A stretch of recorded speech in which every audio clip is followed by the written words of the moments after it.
Harmless Thoughts, episode 111,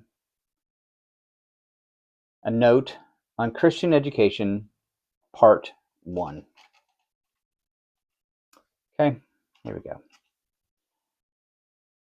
I'm calling this post part 1 because I don't want anyone to think that it contains everything that I might say about Christian education.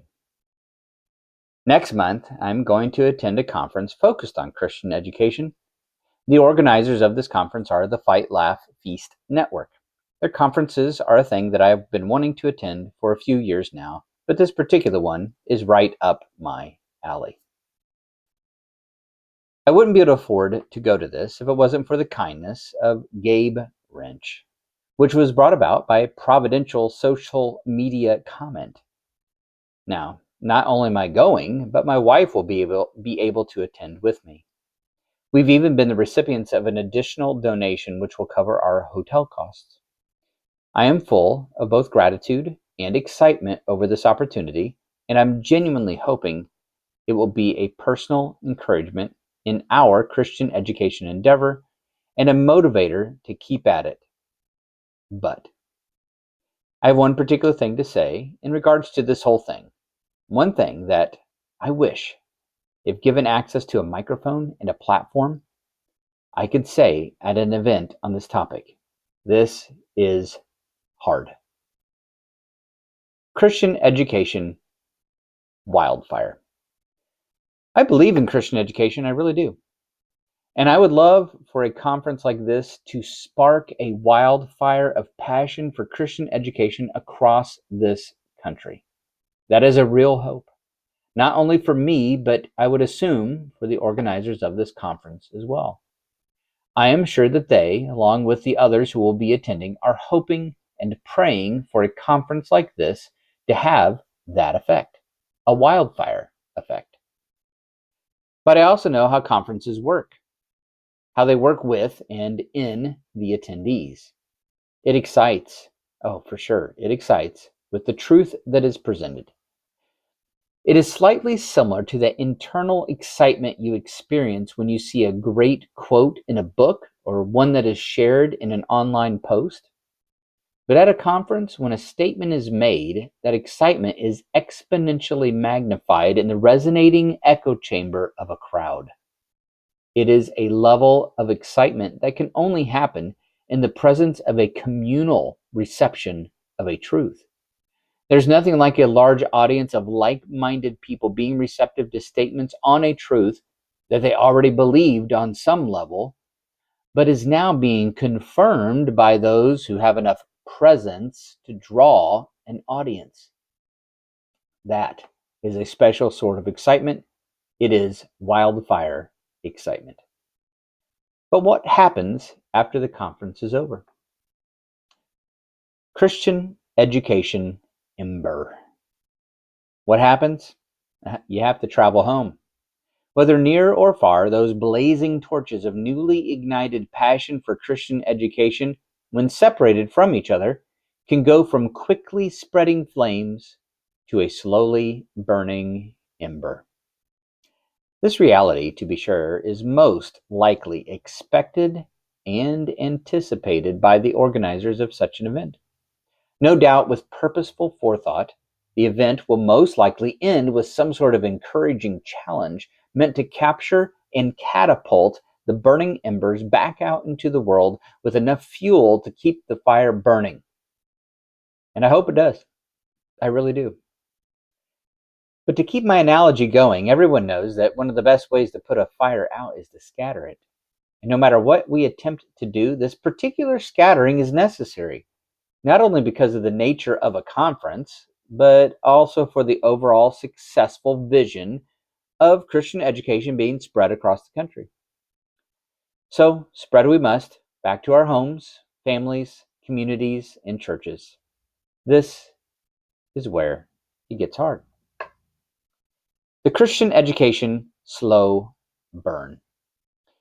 For this to work, to really work, it will require the flame of distinctly Christian education to spread not only to the attendees, but to a whole assortment of others upon their return. First and foremost, Christian parents will need to believe in this wholeheartedly and sacrificially. They will need to recognize that Christian education is important, but they will also need to realize that their own children's education ought to be Christian.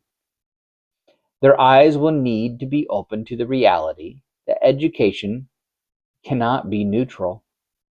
That neutrality in education is agnosticism at best. Then they will need to be ready and willing to sacrifice financially to help make it happen. They will need to know and believe that this won't end at a financial sacrifice, but may also include an end to the sacrifices being made at the idolatrous idol of kids' sports. Oh, wow. Can you already feel the quenching reaction to me even suggesting such a thing? Here's the thing. To put forward Christian education as an option isn't an issue. To go the next step and suggest that Christian education is a better option might garner a few eye rolls. But to go further and even hint that Christian education is something that Christian families should do, that is unacceptable and unchristian and unloving and antagonistic. Questioning parents' choice on education is tantamount to the unpardonable sin in some communities. And those bright burning embers of Christian education can be quickly snuffed out by communities with priorities higher than an education that is distinctly Christian. The Christian education spark will then need to spread to the churches, specifically to the pastors of those churches. These men will need to speak to the reality of our cultural moment and the need of the sunrise to sunset responsibilities that families have to raise up their children. Preaching to families the parental expectation of passing on God's commands, saying, quote, "You shall teach them diligently to your children, and shall talk of them when you sit in your house, and when you walk by the way, and when you lie down, and when you rise. You shall bind them as a sign on your hand, and they shall be as frontlets between your eyes. You shall write them on the doorposts of your house and on your gates." Deuteronomy 6, 7 through 9. Wholesale buy-in of Christian education in our local churches is essential because the churches themselves will play a key role in the creation and sustaining of Christian schools. This is true not just for that one little church that decides to offer their facilities, but will require all of the Bible-believing churches in any given community to get behind this cause, with money, presence, and rhetoric. Finally, maybe the most challenging is the need for teachers. You can get parents and pastors with their churches on board, but if you don't have any teachers, what good is it? This need is accentuated by the reality of a teacher shortage affecting the entire nation. It is hard enough to find teachers, but to also hire a teacher that will typically make half of what they could at the public school down the road feels like an insurmountable barrier.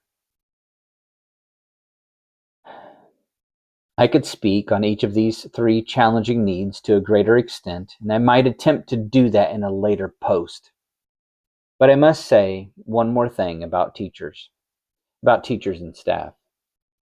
I've alluded to this already, but let me say it again with greater clarity. It is with these individuals that the slow burn of Christian education faces its greatest challenge. These people will need to exhibit the longest endurance in the cause with the smallest amount of compensation partnered with the least amount of gratitude. And here's the thing. The wildfire of Christian education will be snuffed out without these people. Parents come and go because their children eventually graduate. Church involvement and support will wax and wane to their extent.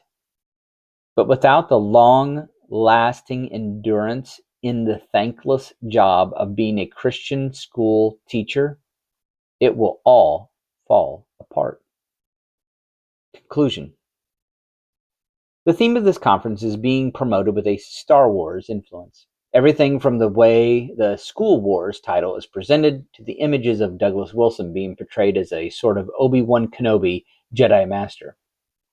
So I would add one of my own. For those just listening, it's a picture of Luke Skywalker walking off in the distance on Tatooine. I'm genuinely excited about this conference, and I'm hoping it will be a shot in the arm for the days, weeks, months, and years of my own Christian education slow burn. I'm also hoping that it will give me some additional fuel so I can come back to my own community, ready to fan to flame a burning desire for distinctly Christian education, not only in parents and pastors, but also with those would-be potential teachers and staff. But most of us will feel like we're all alone on Tatooine. This is important. I believe it's more important than most people understand. I'd ask you, please, please pray for us, for all of us. Thank you for listening to this episode. Appreciate it.